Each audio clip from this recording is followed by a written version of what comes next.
Hey, what's up? This is Marlon Wayans, and I'm chilling here with GQ, and we're talking about my iconic characters. So many. White chicks?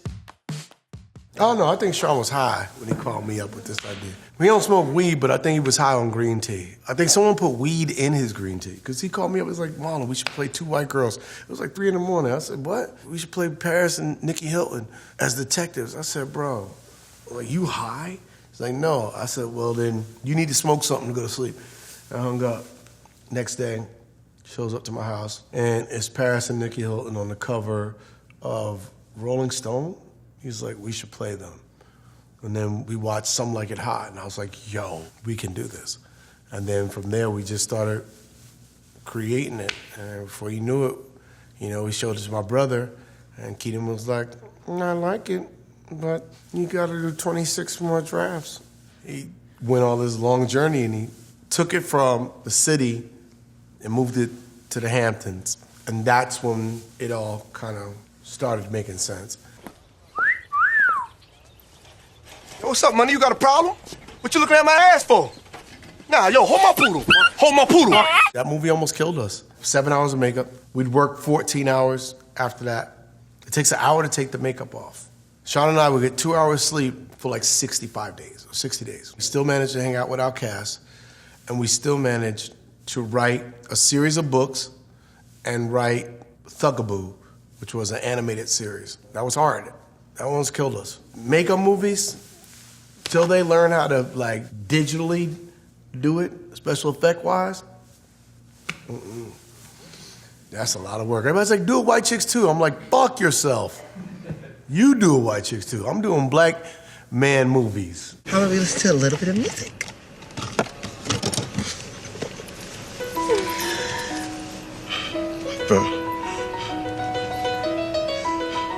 How did you know? I love this song.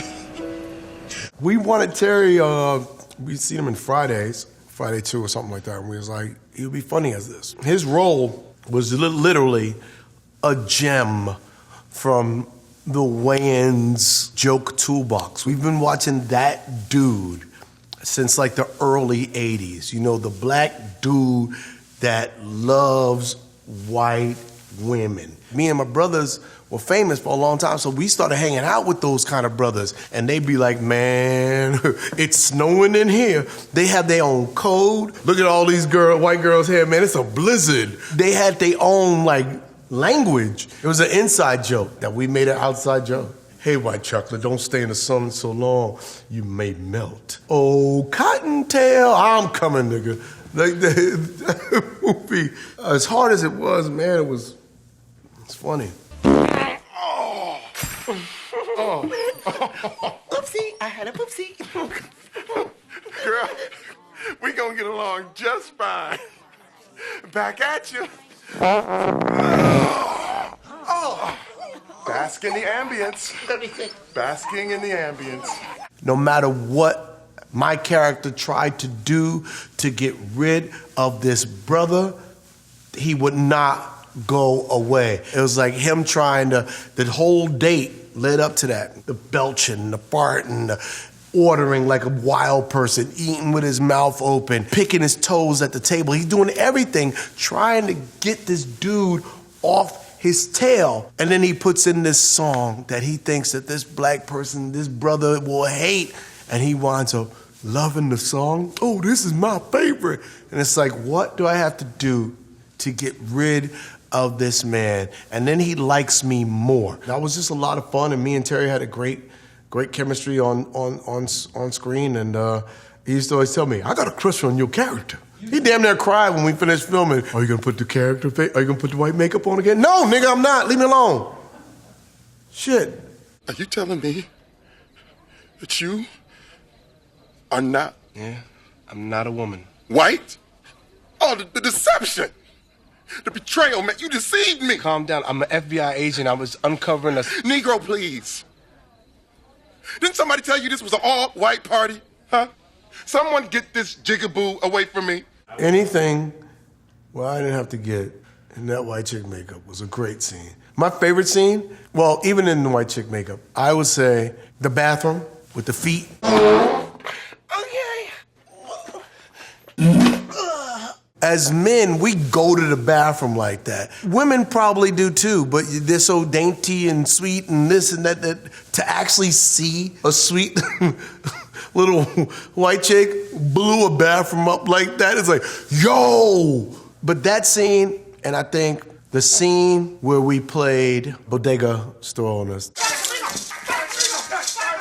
But once again, what I loved was me and Sean improvising. My brother Keenan didn't know what we was gonna do because we had nothing really written. And he was like, well, do something. Anytime we made my brother Keenan proud, it was a great moment for us because we knew we just put another brick in the building block towards success. Scary Movie. Well, Shorty was based on a friend of mine who was a weedhead named Shorty. He actually was mad at me after he didn't see Scary Movie. So he thought I did him dirty, and he was like, son, I'm suing you for character defecation. It's like, you mean defamation? No, son, defecation, because you shitted on me. And he's like, I saw Requiem for a Dream. I was like, I didn't do you in Requiem for a Dream. I did you in Scary Movie. And then he wound up seeing Scary Movie. He goes, nigga, my bad. That shit was hilarious, son. I should win a Grammy for that. And make sure you take your behind to class today. Yo, I do be going to class. Lunch is not a class, shorty. It is when you got the munchies. I won Weedhead of the Year, I think, 2 times with Shorty. And then Shorty was funny because it was like when we wrote the original Scary Movie, we didn't have nothing really written for Shorty. So I would get to set and Keenan go, okay, what's Shorty gonna do today? So a lot of those scenes we kind of did off the cuff, like in the moment, like, yo, here's what's funny for Shorty. Or the night before, he'd be like, what's Shorty gonna do tomorrow? I'm like, give me a second. I go get my computer. I'd be like, here's the sets. Here's what we're doing. We're in the house. We're doing this. I bet Shorty's gonna freestyle with the killer. And here's how it's gonna go. Peace. Yo. That was the illest rhyme I ever seen, son. What would you say was the difference with Shorty going into Scary Movie 2? Besides the hair, his afro grew. I think same character, different situation. You know, he's always gonna be the weedhead's perspective of what would happen from a high person's perspective. Like him sitting there and he gets rolled up by a tree into a blunt. That was straight out of Poltergeist. I'm sorry. I didn't mean to smoke your relatives. Please. No! I didn't do it by myself. Whitney and Bobby help me. Please, help me! I mean, that was a great time, man. It was just a special movie, a really funny movie where we was just going for the gusto, going for them laughs, trying to make people hurt. Yes, it was scatological and somewhat sexual, but man, some of that shit was funny. Requiem for a Dream. I read the script for Requiem. I was mad as a black guy. Brothers don't even talk like that. I was kind of insulted. Like, come on. Who still talks jive? This is 1990-something. How about they update the language? But this is a Hubert Selby book, and they wanted to be authentic. I wasn't really feeling it. My agent was like, yo, you gotta reread this. I'm gonna send you the book. And I read this book, the same thing. And then he sent me the movie Pi. And when I saw Pi, I instantly was like, wow, this director is amazing. I want to know what his vision is. We had a meeting when he told me about the language and he wanted to keep it authentic and create its own world. And I was like, okay, I'm with it. I saw the vision. But he was like, yeah, all that's nice, but you're not getting this role. Nobody on the WB network is going to be on this. So I auditioned 5 times. I wore the same outfit. I didn't wash for 3 days.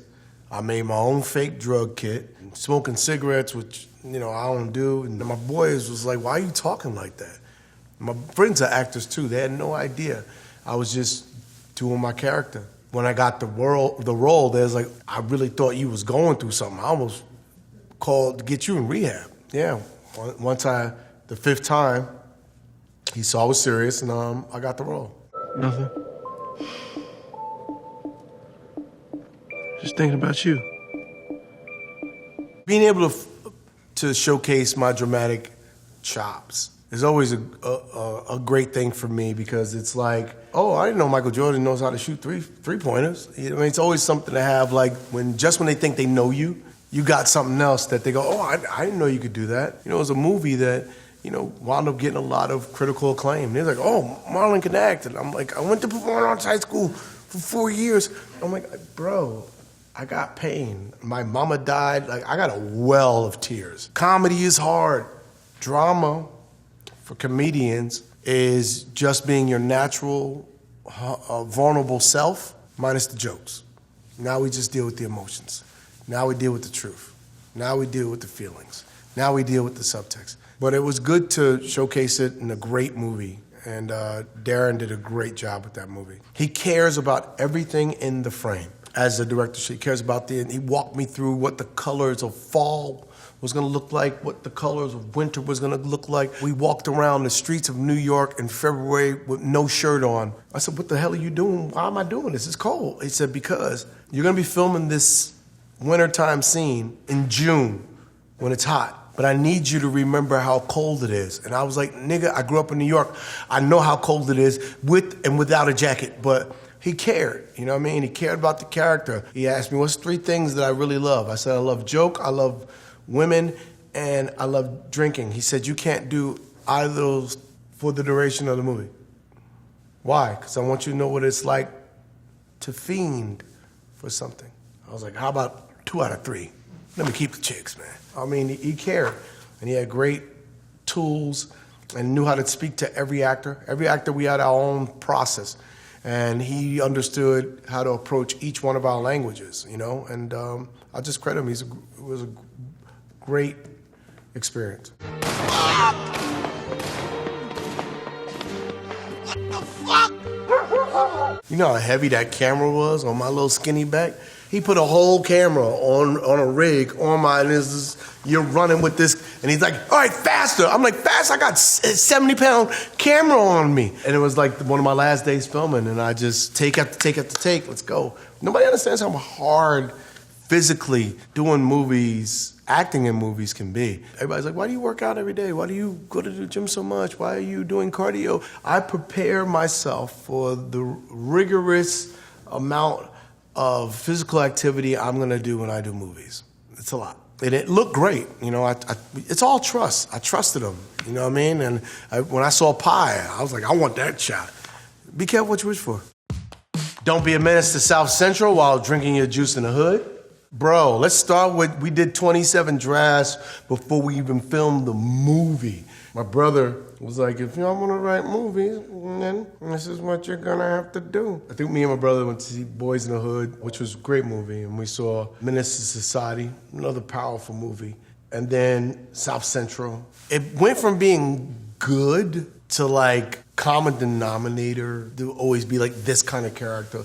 There's always a crackhead. There's always a super tough gangster. And we just started seeing all these common denominators, and we was just like, nah. And then it started getting bad. And that's when it started getting good.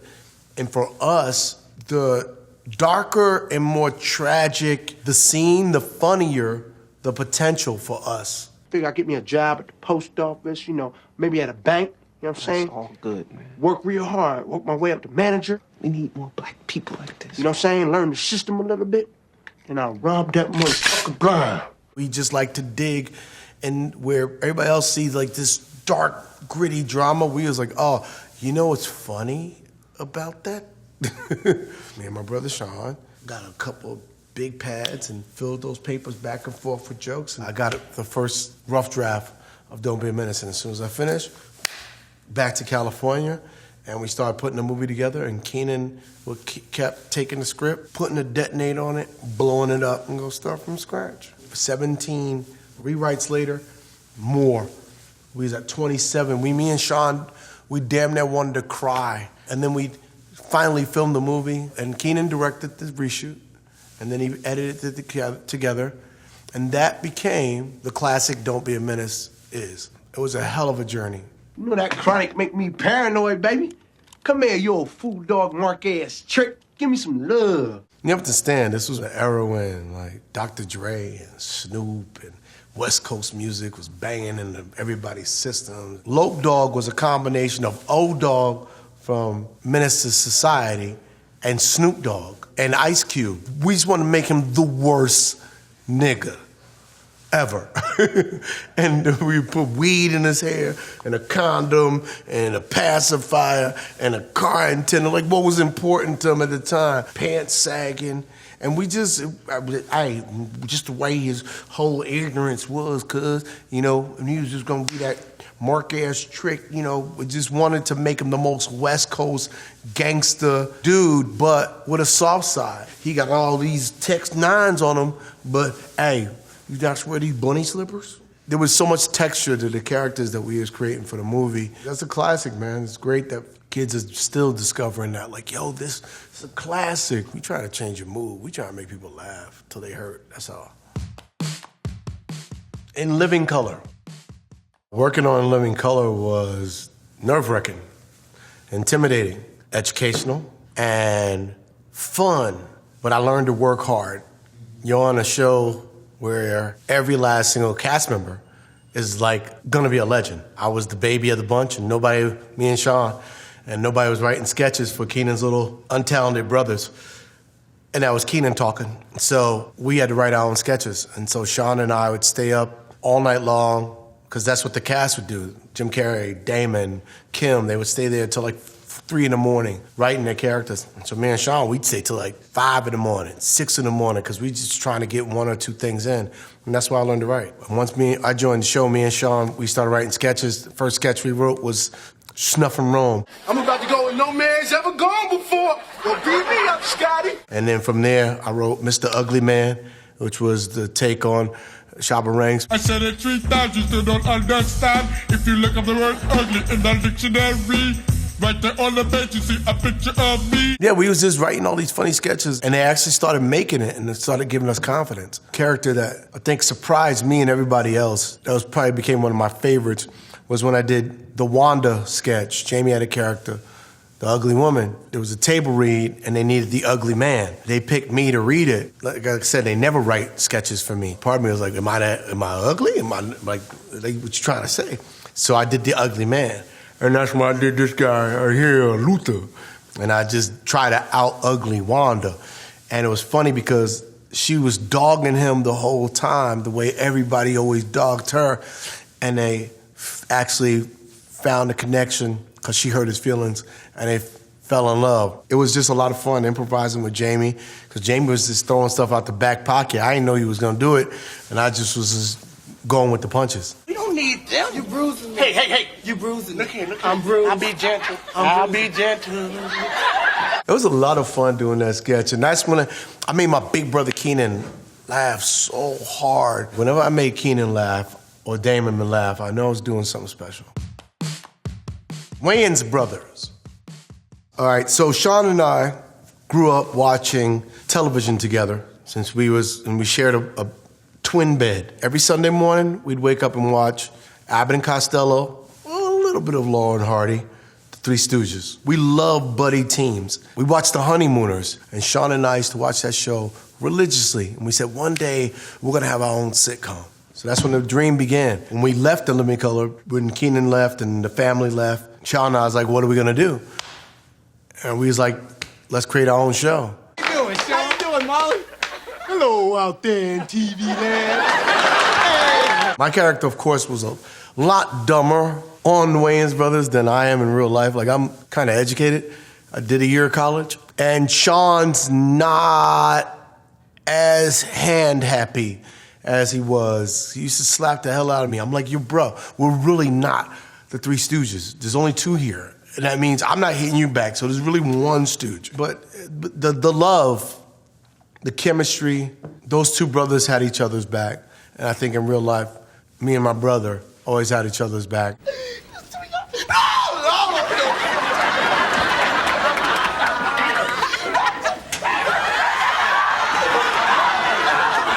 I mean, there were so many funny moments on Wayans Brothers. We would just improvise. My whole goal was to make Sean laugh.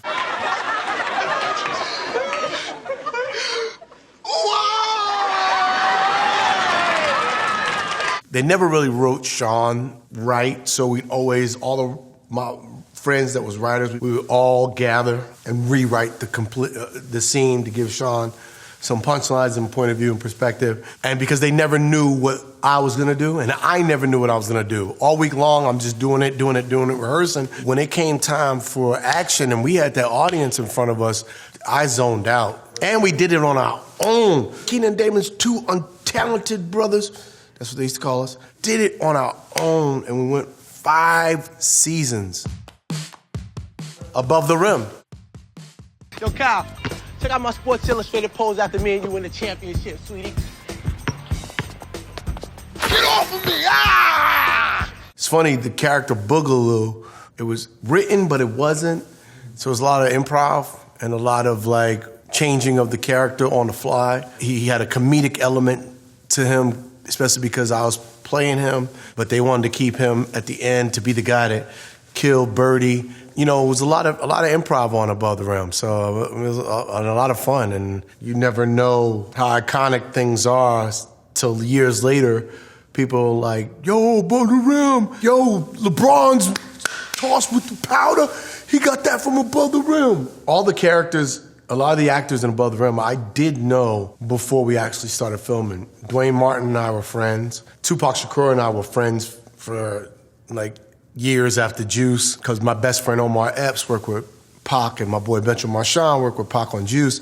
So I would come up to the Juice set and I would listen to Pac's album before it came out. Then we started hanging around and kicking in the streets of New York, and because we was all performing arts high schools, but we were all from ghettos. So we had a lot in common. We had a lot of fun together too. And then Bernie Mac, my brother Sean and I, gave Bernie Mac his start in movies. Damon put him in Mo Money. Sean and I put him on our show, Wayans Brothers, and then we casted him in Don't Be a Menace. Always kind of like the young prince of the dynasty.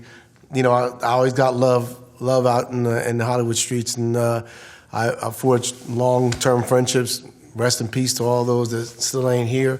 It was good times. Tell him, man, you've been working on my game. I'm telling you, we gonna play college ball together. Like, College? Nigga, you can't barely fucking read. How the hell are you going to college? Is this a fucking joke? Somebody tell me this is a fucking joke. Tell me, somebody.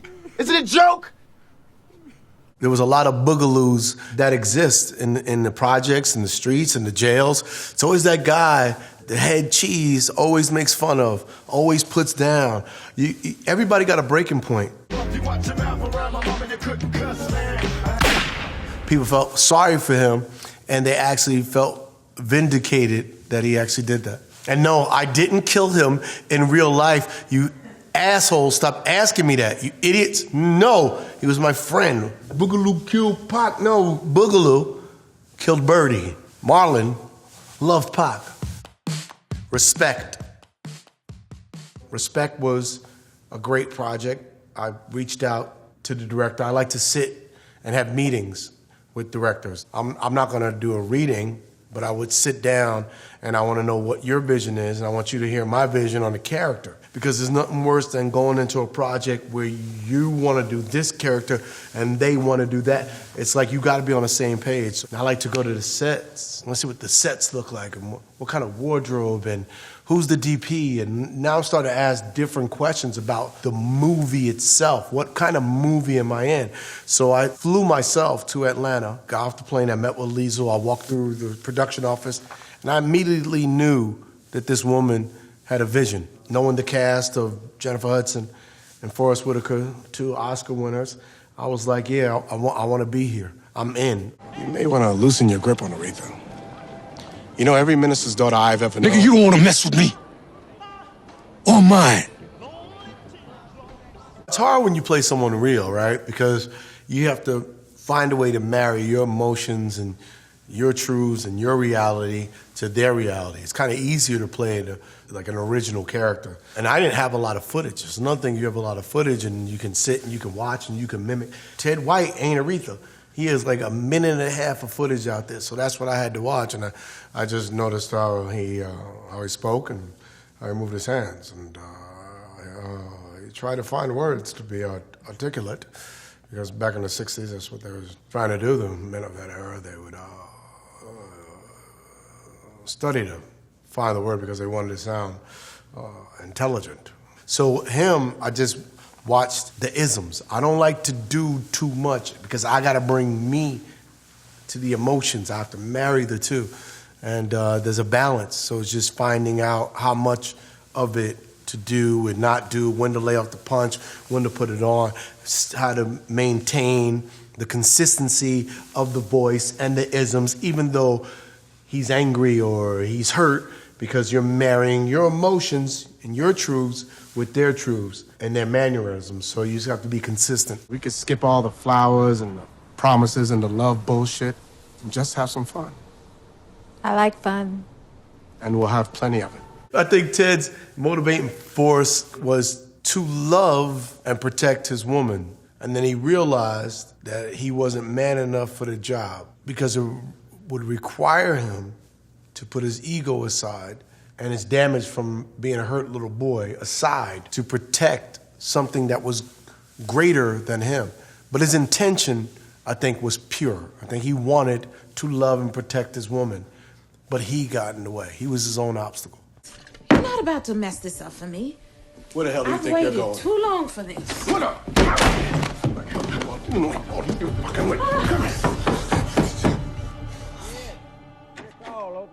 From day one, I, as Marlon, chose to take care of Jennifer. And we just built this camaraderie of like trust. We could go anywhere in scenes because there was a trust and there was a love there and a friendship. I think the hardest scenes for us was when we had to fight because we just enjoyed each other so much that it was like really hard to have that much tension between us. Well, I'm crazy because I ain't going nowhere. I've been doing this 30 years, but these are my best years. I've just been learning for 30 years. I've been learning how to write, learning how to produce, learning how to modulate my acting approach. I feel like Keanu in The Matrix, one day it hits you and you go, yo, I'm nice with this. I know what I'm doing. Everything moves in slow motion. I'm at that point right now.